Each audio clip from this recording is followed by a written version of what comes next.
안녕하세요. 밤라디오 민준에 오신 것을 환영합니다. 안녕하세요. 저는 파란만장한 인생을 산 한 여자입니다. 지금은 몸도 마음도 여유가 있는 시기를 보내며 이렇게 마음 편히 사연을 쓰고 있습니다. 제가 사는 곳의 지명이나 나이는 밝히지 못하지만 제가 겪었던 일은 모두 사실이니 흥미롭게 들어주시면 감사하겠습니다. 제 성장기 시절을 간단히 말하자면 찢어지게 가난한 가정에서 자랐습니다. 70년대 중후반의 시골에서 살았는데 좋은 기억도 있지만 배를 꿇고 힘들었던 날들이 더 많이 떠오릅니다. 이런 제가 어린 나이에 성경에서 한바집에서 종업원으로 일했어요. 공사 현장이 많은 곳에 중심에 가게가 있어서 대부분의 손님들이 공사장 인부거나 공사와 관련된 일을 하는 사람들이었죠. 한자리에서 10년을 넘게 일한 저는 많지는 않지만 돈도 어느 정도 모았고 혼자 사는 집도 마련했습니다. 그리고 일만 한 것은 아니었어요. 3년 동안 사귀던 애인도 있었어요. 그이는 공사장에서 시멘트를 나르는 덤프트럭 기사여서 하루에 한 번씩 꼭 만나게 되었어요. 저희는 곧 결혼하기로 했고 예식은 생략하기로 했습니다. 둘 다 형편이 좋지 않아서 그냥 혼인 신고만 하고 월세방을 얻어 살림을 차렸죠. 남편의 식구들은 시어머니와 시동생 둘이 있었어요. 시어머니는 젊어서 고생을 많이 하셔서 그런지 몸이 불편하셨고 도련님과 시누이는 고등학생이었습니다. 그이가 실질적인 가장이었는데 결혼 후에도 지속적으로 도움을 줘야만 했습니다. 그래서 그이가 버는 돈의 절반 이상은 시어머니의 약값과 생활비, 그리고 시동생들의 뒷바라지에 들어갔습니다. 특히 도련님은 공부를 엄청 잘하는 수재여서 학원과 과외까지 시켜주었어요. 남편은 결혼 뒤에도 시댁에 도움을 줘도 되냐고 저에게 허락을 구했는데 제가 어떻게 안 된다고 하겠어요? 아픈 시어머니와 시동생들을 책임지라고 일러주었습니다. 나중에 시동생들이 성인이 되면 그만두라고 덧붙였어요. 남편은 덤프트럭을 몰며 장거리 운전을 하다가 트럭과 중장비를 임대하고 관리하는 회사의 대표님이 믿기 어려운 제안을 하셨어요. 연세가 80세 가까이 되신 트럭 회사 대표님에게는 가족과 친지가 하나도 없어서 그동안 예쁘게 보셨던 남편을 후계자로 지목하셨습니다. 사업자금은 일절 받지 않고 앞으로 나오는 수익의 절반을 10년 동안 받기로 하고 이후 남편에게 명의를 넘겨주겠다고 하셨어요. 이건 하늘이 준 기회이고 기적 같은 행운이었습니다. 트럭과 장비 가격만 해도 어마어마했고 매달 수익도 어지간한 회사보다 많았어요. 그래서 남편과 저는 쾌재를 불렀고 남편에게 큰 덕을 주신 대표님을 찾아가 큰절을 올리고 진심으로 감사하다는 인사를 드렸습니다. 그래서 바로 임대업을 물려받은 남편은 편하게 관리자로 일하게 되었어요. 남편은 기존에 있던 거래처 말고도 다른 지역의 공사장까지 접근해서 거래를 많이 늘렸습니다. 회사가 점점 더 크게 자리 잡으면서 저희 부부는 돈 걱정 없이 잘 살게 되었어요. 저는 남편 덕분에 한바집을 그만두고 전업주부로 돌아서게 되었고 시댁 식구들 역시 남편이 지원해주는 돈 덕분에 편히 살 수 있었습니다. 한편 공부를 아주 잘한 도련님이 명문대 의대에 입학하게 되어 남편이 등록금 전액과 책값, 용돈까지 다 지원해 주었어요. 그런데 도련님은 고마운 걸 모르는 사람이었죠. 한 번도 남편에게 고맙다는 인사를 한 적이 없었을 뿐더러 오히려 돈이 부족하다며 불만을 자주 토로했습니다. 형, 나 용돈 좀 올려줘. 의대에서 들어가는 돈이 한두 푼이 아니야. 알지? 그런데 현수야, 너한테 주는 돈이 적지 않을 텐데. 대학생이 매달 100만 원씩 용돈을 받아 쓰는 건 충분하지 않니? 형이 등록금이랑 책값도 따로 주고 있잖아. 겨우 100만 원 주면서 생색 내는 거야. 형, 나 의사 될 몸이야. 우리 집안에서 의사가 나온다는데 투자 좀 더 하는 게 어려워? 나중에 내가 다 갚아줄 테니까 150만 원으로 올려줘. 등록금 말고도 들어가는 돈이 어마무시하다고. 못 믿겠으면 우리 학교 와서 교수한테 물어봐. 아이, 참, 넌 왜 이렇게 뭐가 나 있냐? 알았다. 알았어.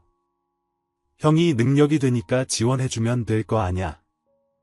나중에 전문에 되면 2배로 갚아라. 형, 2배는 뭐야? 내가 10배로 갚아줄게. 잔말 말고 용돈 올려줘. 저는 이런 무례한 태도를 보이는 도련님을 그냥 넘기지 않았습니다. 도련님, 어떤 형이 이렇게 지원해 주나요? 호의가 계속되니까 권리인 줄 아시나 본데 그런 생각 다 집어치우세요. 형수님, 왜 화를 내세요? 우리 형이 괜찮다고 하는데 왜 형수님이 난리죠? 막말로 형수님이 제 등록금을 대주는 겁니까?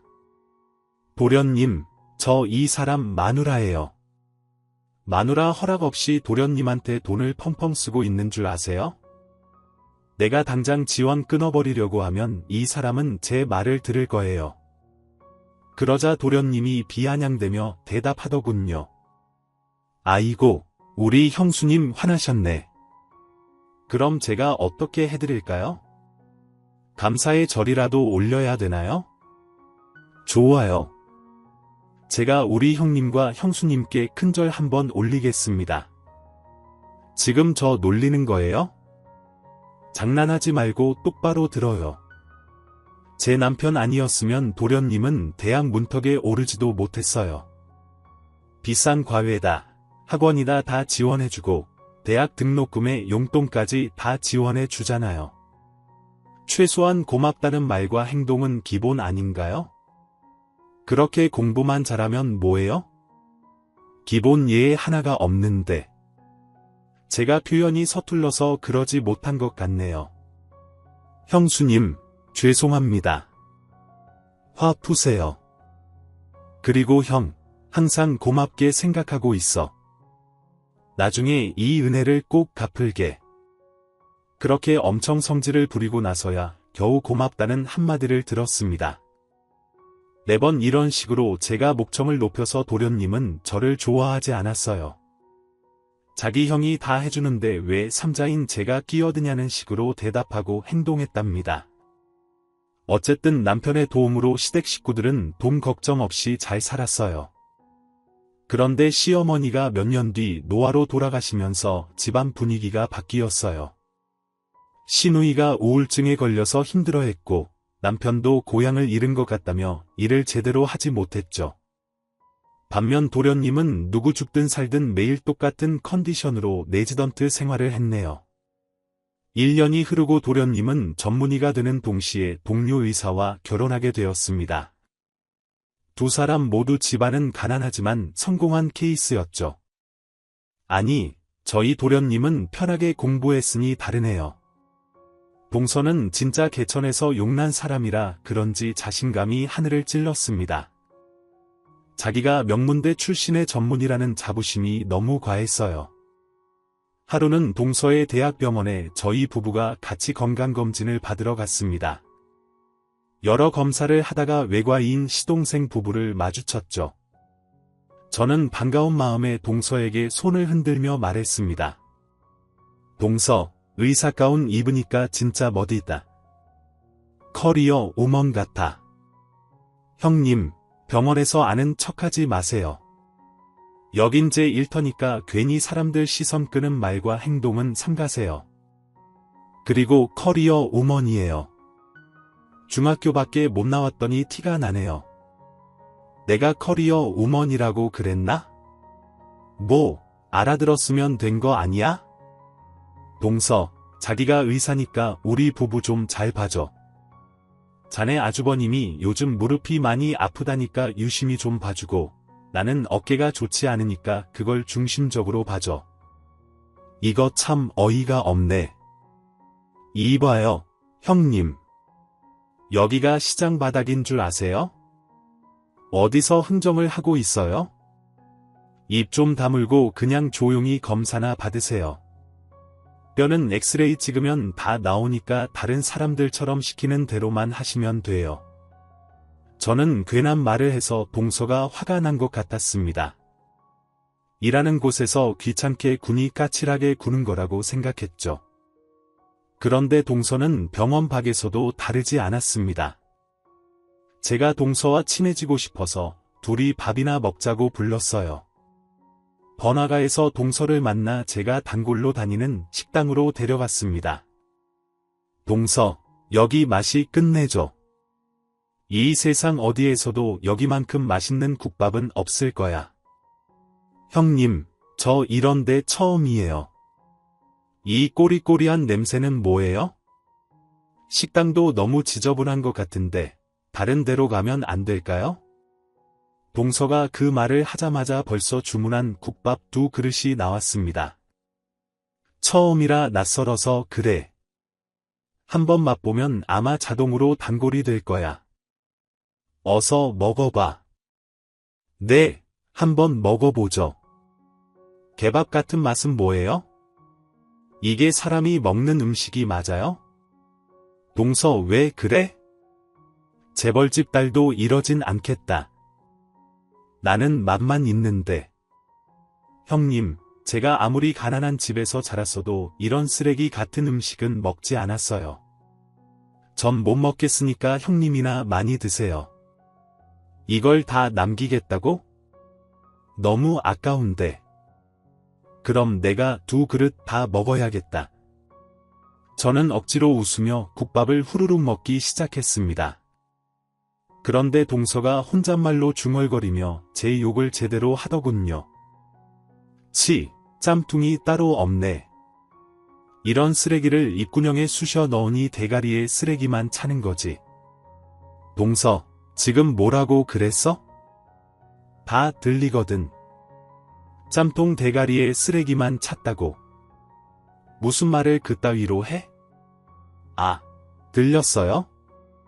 저는 형님이 남들보다 딸린 게 많아서 청각도 뒤떨어지는 줄 알았어요. 그래서 마음 놓고 혼잣말을 중얼거린 건데. 동서, 짬통으로 맞아봤어? 짬통에 쓰레기를 뒤집어 쓰고 내 발로 기어나가 볼래? 아, 아니요. 죄송해요. 형님, 제가 실수를 했네요. 한 번만 더 그따위로 말하면 입을 위아래로 찢어서 침이 줄줄 새도록 만들어줄 거야. 알았지? 제가 빙그레 웃으며 경고했더니 그제야 동서는 고개를 받고 죄송하다고 사과하더군요. 그런데 그것은 시작일 뿐이었습니다. 서방님과 쌍벽을 이루는 아주 개진상의 무개념인 사람이었어요. 동서는 저와 남편이 학력도 짧은데 돈을 잘 벌고 살고 있으니 많이 거슬렸나 봅니다. 하루는 서방님과 저희 집에 놀러와서 괜한 시비를 걸었습니다. 형님, 소파 바꾸셨네요. 중조리 능력도 좋네. 나도 중학교만 졸업하고 돈이나 벌걸 그랬나? 뭐? 동서 방금 뭐라고 그랬어? 중졸이 어떻다고? 지금 우리가 학력이 짧다고 무시하는 거야? 아, 형님 또 발끈하시네. 중졸에 컴플렉스가 있으신가 봐요. 그냥 형님이랑 아주버님이 중졸이어서 중졸이라고 그런 건데. 왜 중졸이냐고 물으시면 제가 뭐라 대답하겠어요? 대장금이 홍씨 이야기를 왜 그렇게 한지 이해가 가네. 솔직한 것이 털인가? 오자마자 사람 신경 건드리는데 뭐 있네. 동서, 공부를 그렇게 잘하면 뭐 해? 기본 예의가 우선 아니야. 동서가 그렇게 학력 운운하면서 도덕은 배우지 않은 거야. 막말은 고사하고 위아래를 모르고 날뛰는 걸 보면 진짜 대학 나와서 의사회 먹고 사는 사람이 맞나 싶다고. 형님, 꼭 못 배운 사람들이 예의 타령하는 거예요. 그리고 도덕은 그냥 도덕이에요. 누가 도덕책처럼 살아가나요? 아주 철학관 하셨어. 이래서 못 배운 것들이 어설프게 개똥 철학으로 잔소리만 해대는 거지. 형님, 어디 가서 그런 친구하지 마세요. 정말 한마디를 지지 않네. 입에 걸레라도 물었니? 어쩜 그렇게 구타 유발을 잘하는 거야. 그러다 진짜 한 번 걸리면 뼈도 못 추린다. 아유, 됐다. 그만하자. 동서, 와서 상 좀 같이 차리자. 어머, 형님. 저는 메스 잡는 의사예요. 어디 사자한테 주방일을 시키세요? 그러다 제 손 망가지면 책임지실 거예요. 환자들 수술하는데 손 떨리면 책임질 거냐고요. 지금 자네는 병원에 있는 게 아니라 내 집에 있는 거야. 기본적인 것도 못하겠다고 하면 어떡하나. 잔소리 말고 빨리 와서 상 차려. 못해요. 난 환자들을 치료하는 데에만 손을 쓴다고요. 친정에서도 물 한 방울 묻히지 않고 곱게 컸단 말입니다. 집안일 같은 허드렛일은 형님같이 못 배운 사람들이나 하는 거라고요. 그러니까 혼자 다 알아서 차리세요. 아, 진짜 기운 빠진다. 자네 어지간하면 우리 집에 오지 말게. 계속 그렇게 까불다간 진짜 짬통으로 대갈통을 깨버릴 것 같으니까 말이야. 이런 동서의 무지막지한 진상 태도에 저는 얼굴 좀 안 보고 살았으면 좋겠다는 생각을 매번 했답니다. 서방님도 꼴 보기 싫을 때가 한두 번이 아닌데 동서까지 더해지니 정말이지 화병나서 속이 뒤집힐 것 같았네요. 또한 서방님은 전문의가 되어서 먹고 살만해졌는데도 남편이나 저에게 용돈 한 번을 주지 않았답니다. 당연히 등록금이고 뭐고 돌려받은 게 하나도 없었죠. 반면 시누이는 대학을 졸업하고 대기업에 취직해 매달 남편에게 진 빚을 갚고 있었어요. 저희가 그럴 필요 없다고 해도 마음이 놓이지 않는다며 매달 100만 원씩 보내주었답니다. 같은 남매인데 누구는 고마움을 표시하고 누구는 권리로 착각하고 있는 거였죠. 그렇게 세월은 흘러 남편이 임대업을 운영한 지 7년이 되어 이제 3년만 지나면 회사가 그이의 명의로 바뀔 거였어요. 형편이 계속 좋아지자 서방님이 개인 병원을 차려달라고 남편을 꼬드기더군요. 형, 나랑 와이프 말이야. 이제 개인 병원을 차려서 사는 게 어떨까? 우리 둘 다 전문이니까 소문만 잘 나면 떼돈을 벌 수 있을 거라고. 개인 병원. 그래, 너 하고 싶으면 그렇게 해. 아니, 우리가 이제 겨우 전문의가 됐는데 무슨 돈이 있겠어? 돈은 형이 많잖아. 에이, 아니야. 나 돈 없어. 너랑 여동생 뒷바라지 해주고 남는 돈 모아서 이제 겨우 살만해졌다고. 네가 레지던트 할 때까지 나한테 받아간 돈이 얼마인 줄 모르니? 아씨, 여기서 과거 이야기를 왜 해? 그냥 확실하게 말해봐. 나 도와주기 싫은 거지. 그래, 도와주기 싫다. 너나 재수씨나 이제 능력도 있고 앞으로 잘 먹고 잘 살 텐데 왜 굳이 너를 도와줘야 하냐? 이제 나한테 손 그만 벌리고 네가 알아서 먹고 살아봐. 그 잘난 의사잖아, 너. 그래, 알았어. 이런 식으로 나온다 이거지. 시동생 부부는 저희 부부가 개인 병원을 차려주지 않는다고 하자 쌩하고 찬바람을 불며 찾아오지 않더라고요. 솔직히 두 인간의 얼굴을 안 보고 지내니 스트레스 쌓일 일도 없고 좋았답니다. 한편 남편은 조금만 수고하면 임대업의 명의가 자기 이름으로 바뀔 거라며 진짜 돈방석에 앉아 살게 해줄 수 있다고 조금만 기다리라고 했습니다. 그런데 어느 날 트럭 기사가 무단 결근을 하는 바람에 남편이 덤프트럭을 몰고 지방으로 출장을 가게 되었어요. 그날 낮에는 날씨가 엄청 화창하고 좋았는데 밤이 되자 억수 같은 비가 쏟아졌습니다. 남편이 지방에서 서울로 올라오는 길에 말이죠. 그이는 경력도 많고 이런 날씨에도 트럭을 몰고 장거리를 뛰어봤기 때문에 제가 별 걱정하지 않고 집에서 기다리고 있었어요. 그런데 늦은 밤 걸려온 전화 소리가 들려오자 저희 온몸이 소름이 돋았습니다. 하늘에서 천둥까지 치는 바람에 기분이 영 좋지 않았어요. 어쨌든 모르는 번호로 걸려온 전화를 받았더니 본인을 경찰이라고 소개하더니 남편이 고속도로에서 큰 사고를 당했다고 전했습니다. 또 유감이라는 단어를 꺼내더니 남편의 사망 소식까지 덧붙였답니다. 하늘에서 내리치는 천둥이 제 가슴속을 마구마구 찍어내리는 기분이었어요. 그렇게 오열하며 남편이 실려간 병원 영안실에 찾아갔더니 경찰은 남편을 보여주지 않았어요. 외상이 너무 심해서 보통 사람이 보면 쇼크를 일으킬 수 있다며 말렸답니다. 교통사고는 빗길에 미끄러진 다른 덤프트럭이 남편이 달리던 차선으로 침범했답니다. 제 남편뿐만 아니라 사고를 일으킨 트럭 운전기사도 세상을 떠났다고 하더군요. 그래서 바로 장례를 치르라고 일러주더군요. 저는 시동생들에게 먼저 연락을 했고 남편의 회사 직원들과 지인들에게 일일이 보고 문자를 전했습니다.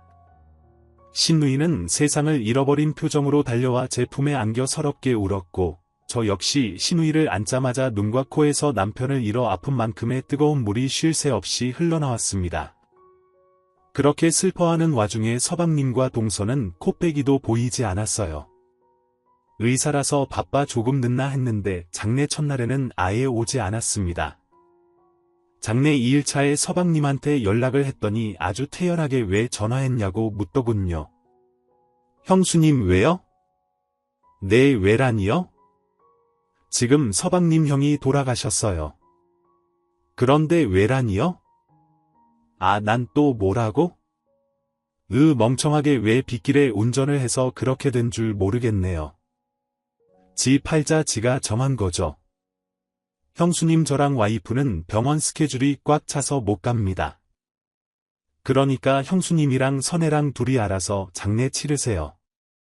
뭐라고 네가 어떻게 그럴 수가 있어? 네 형이 너한테 어떻게 해줬는데 이 개돼지 짐승보다 못한 자식아 에휴 역시나 무식한 티를 내시네. 이래서 사람은 학력이 중요하다니까 어디 감히 의사한테 그따위 막말이 사람 살리는 일을 하는 사람한테 죽은 놈한테 안 간다고 욕지랄을 해.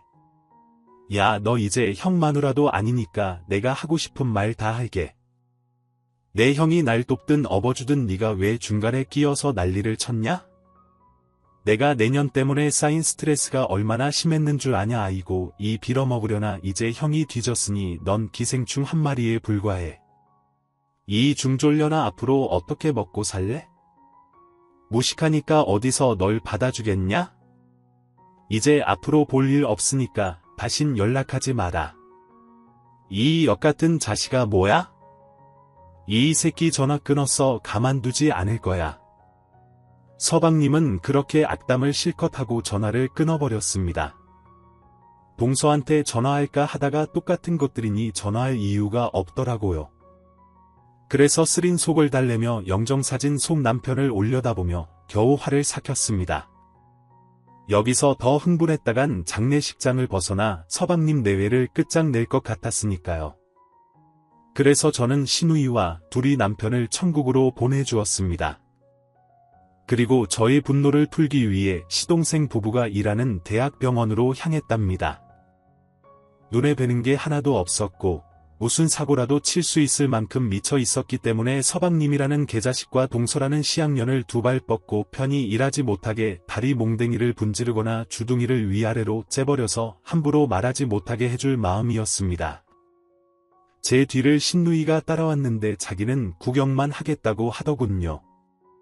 신누이는 소심하기도 하고 마음이 약해서 저와 똑같이 응징할 용기가 나지 않는다면서 제 뒤를 벌벌 떨면서 쫓아왔습니다.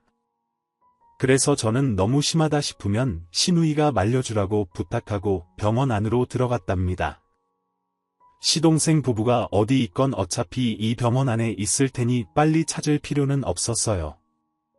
두 년놈은 똑같이 외과에서 일하고 있어 해당 층의 진료실 앞을 터벅터벅 걸어갔습니다.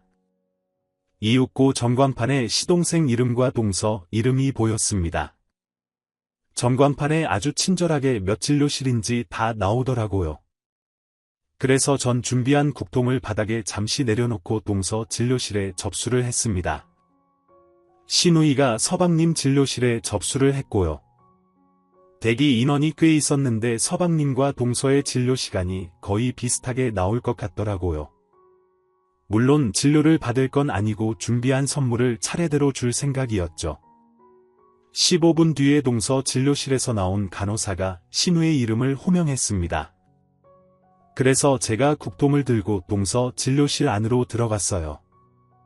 동서는 제 얼굴을 보자 당황하며 말하더군요. 어머, 형님이 여긴 왜 어디 아파서 왔어요? 그건 뭐예요? 동서 많이 바빴지? 자네가 내 남편 장례식장에 안 왔잖아. 그래서 내가 자네 주려고 제사 음식 좀 가져왔어. 형님 지금 뭐 하자는 거예요? 여긴 제 일터예요. 쓸데없는 짓 하지 말고 진료받지 않을 거면 나가주세요. 그냥 나갈 거면 애초에 찾아오지도 않았어. 이 지옥불에 지져서 껍데기를 벗겨버릴 시향년아. 그럼 시작한다. 저는 짬통 뚜껑을 열고 신우이에게 장례식장에서 나온 음식물 쓰레기를 동서 머리 위에 쏟아버렸어요. 이 미친년아, 이게 뭐하는 짓이야? 동서, 자네가 바빠서 내 남편 장례식장에 못 온 것 같아서 남은 음식물 좀 가져왔어. 이거 뒤집어 쓰고 내 남편의 명복을 빌어주라고 말이야. 어때? 세례라도 받은 기분이지. 내가 전에 말했었지, 그렇게 까불다간 짬통으로 찍힐 거라고. 이것이 나의 복수다.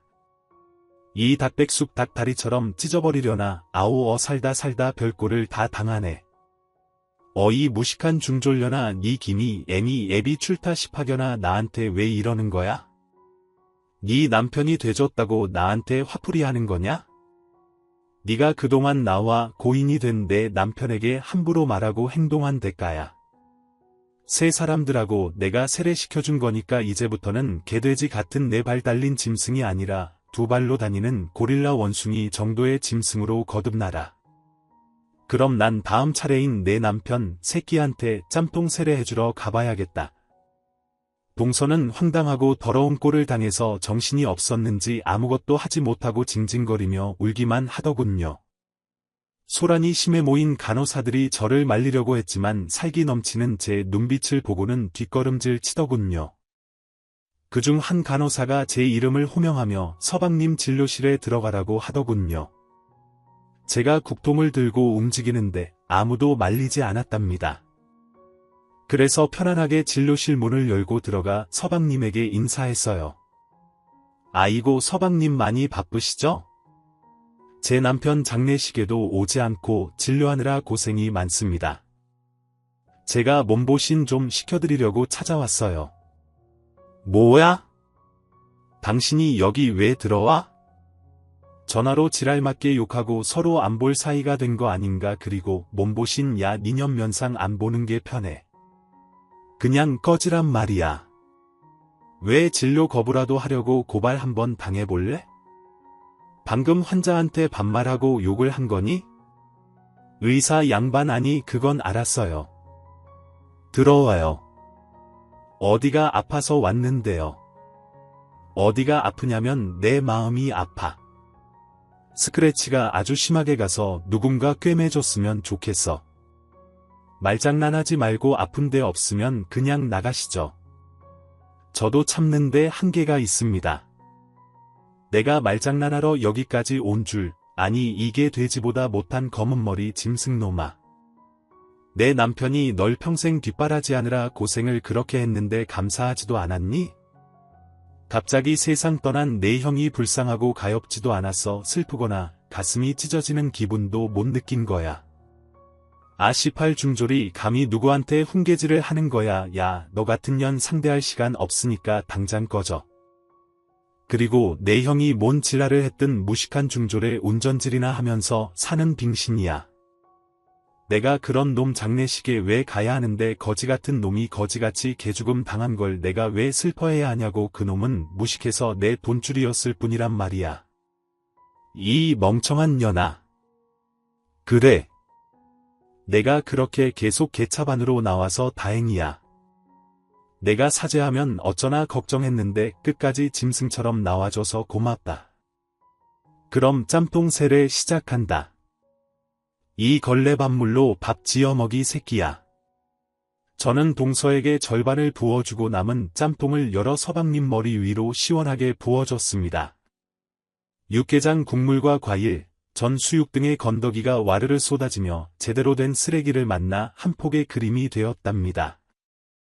서방님과 음식 쓰레기가 얼마나 잘 어울리던지 마치 태어날 때부터 쓰레기를 달고 나온 것 같았어요. 시뻘건 육개장 국물이 서방님 눈에 들어갔는지 눈을 뜨지 못하고 저에게 달려들더군요. 이 무식한 년 너 이리 와 중졸 따위가 감히 의사 선생님한테 이런 더러운 짓을 해 너같이 무식한 년은 말이 통하지 않아. 돼지에 맞아야 정신 차린다고 어디 있어?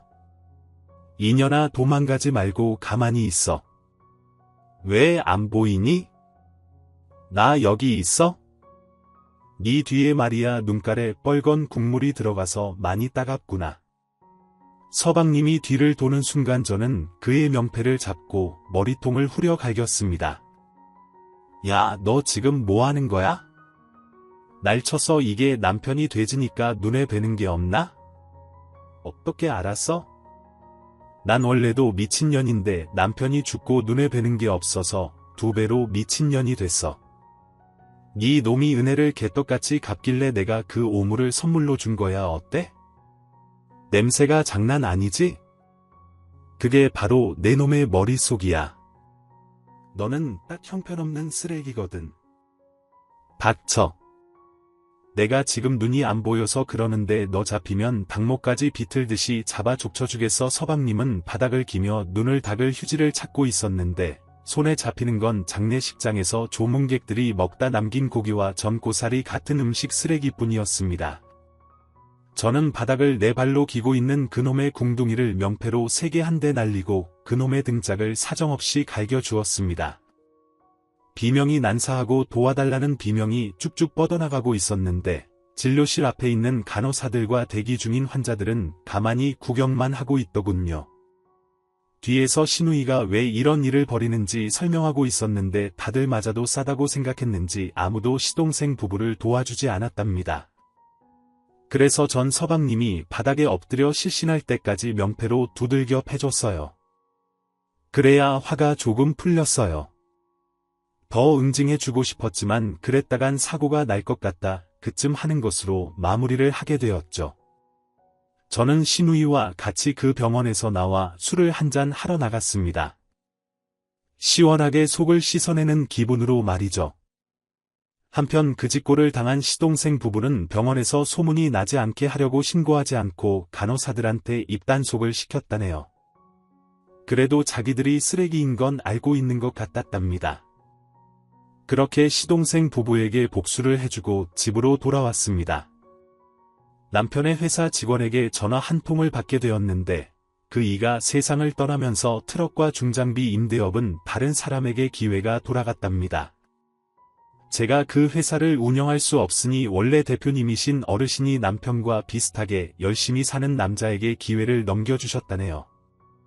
그래서 제가 가질 수 있는 건 아무것도 없었습니다.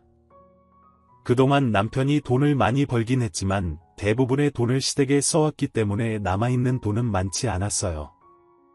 물론 아파트를 사서 인생 사는데 문제가 없었지만 더는 전업주부로 살면 안 될 일이었습니다. 그래서 몇 달 쉬면서 남편을 가슴에 묻고 힘든 마음이 조금 덜어졌을 때 몸을 움직이기 시작했어요.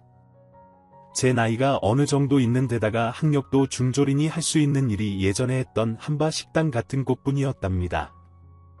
그런데 인터넷을 보니 요즘은 영업사원들을 뽑는데 학력을 아예 보지 않더라고요. 혹시나 해서 전화해서 문의를 해봤더니 중졸이고 국졸이고 전혀 상관없으니 편하게 면접 보러 오라고 했답니다. 그래서 교육을 몇 주 받게 되었고 같이 입사한 동기들과 실습도 하면서 일할 수 있는 준비를 열심히 했어요. 그렇게 남편 없이 홀로 서기로 인생 2막을 올리게 되었습니다. 몇 년 동안 열심히 일했더니 저의 재능이 빛을 발휘한 건지 하늘에 있는 남편이 도와준 건지 모르겠지만 억대 연봉을 받는 영업사원이 되었답니다.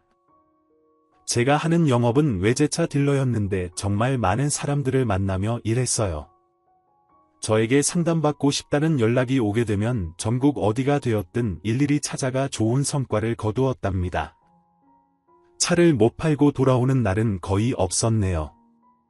세월은 5년이 흘렀고 반복되는 일상에 조금 지치고 피곤해서 뭔가 재미있는 일이 벌어지면 좋겠다 싶었습니다. 그런데 얼마 뒤 정말로 상상도 못한 두 사람을 한꺼번에 만나게 되었어요. 고객이 매장까지 나오기 힘들 것 같다고 해서 팜플렛을 들고 약속 장소로 나갔는데 거기서 서방님과 동서를 만나게 된 겁니다. 거의 6에서 7년 만에 재회한 거였어요. 우와 이유는 중졸 메가사이코 아니야 니들 이제 두 발로 걸어다니는 짐승이 된 거니 이렇게 차려입고 있으니까 침팬지가 옷을 입고 있는 것 같다. 인연은 예나 지금이나 입이 걸걸하고 더럽구만. 그래도 한때는 시동생이었는데 그렇게 마음대로 짓거리면 쓰나 그러는 너는 예나 지금이나 싸가지가 바가지구나. 윗사람을 봤으면 문안 인사를 드려야지. 그리고 형수한테 이연전연이라고 부르는 게 정상이니 내가 내 놈 주둥아리를 세로로 찢어버렸어야 했는데 그걸 못하는 바람에 아직도 주둥아리를 함부로 놀리면서 사는구나. 진짜 살벌한 년일세. 이 사이코. 그런데 내가 이런데 웬일이냐? 여긴 서울에서 제일 잘나가는 호텔인데 말이야. 너 같은 년이 이런데 오는 게 말이 안 되잖아. 우리가 내 얼굴 봤을 때 여관방에 온 줄 착각했다니까. 서방님이 희죽거리며 비아냥거리자 동서 역시 한쪽 입꼬리를 올리더니 저를 깔보며 막말을 시작했습니다. 형님 안 본 사이에 조금 예뻐지셨네요. 곱게 화장도 하고 옷도 차려 입으셨네. 옛날에 그때 국물 흐르는 중졸이 아닌 줄 알았어요. 형님 이렇게 곱게 하고 호텔에는 웬일이세요? 예쁘다는 칭찬을 너한테 받으니까 기분이 더럽네. 넌 그냥 칭찬 같은 거 하지 마라. 그리고 내가 호텔에 무슨 일로 왔건 네가 무슨 상관이야? 어머 왜 발끈하고 그러시지 알겠다. 형님이 여기 일하러 온 거죠. 아까 보니까 이 호텔에 나이 많은 노인네들이 꽤 보이던데 형님 몸으로 먹고 사시는구나. 돈벌이가 쏠쏠하신가 봐요. 보기 좋으세요? 역시 천박하고 무식한 태생은 숨겨지지 않나 봐요. 형님은 몸으로 먹고 산대요. 먹고 산대요. 제가 조롱하는 동서의 주둥이를 세로로 찢어버리려고 손을 들자 서방님이 제 손목을 잡아 비틀었습니다. 그러자 더 동서가 신나게 날뛰더군요. 이거 봐 이거 봐. 내가 맞는 말을 하니까 화가 난 거잖아. 너 몸으로 먹고 사는 년 맞지? 니년 외모로 젊은 남자한테 안 먹히니까 노인 상대로 그 짓거리를 하고 다니는 거잖아. 이것들이 주둥이가 달렸다고 멋대로 짓거리네. 안 되겠다. 너희 둘 오늘 내 손에 뒤져봐라. 지난번 짬뽕 세례보다 더한 똥물 세례를 해주겠어. 그때 생각하니까 열받네. 여보 2년 곱게 보내주지 말자. 어디 끌고 가서 손 좀 봐주자고 그럴까? 좋아. 어차피 시간도 많은데 인연을 가지고 놀아보자고. 야 인연아 너 우리 객실로 따라와. 니년이 울고 불며 잘못했다고 빌게 해줄 테니까. 두 년 놈은 제 양팔을 잡고 억지로 끌고 가려고 했어요. 저는 누군가에게 도움을 청하려고 두리번거리는데 그 사이 빡 소리가 나면서 동서가 두 손으로 머리를 감싸쥐고 주저앉았습니다. 누구야? 누가 내 머리통을 갈긴 거야? 나다 이연아 너 내 눈에 띄지 말랬지. 이 호텔이 누구 건지 모르는 거야? 그러자 동서는 똑바로 서서 두 손을 가지런히 앞서로 모았습니다.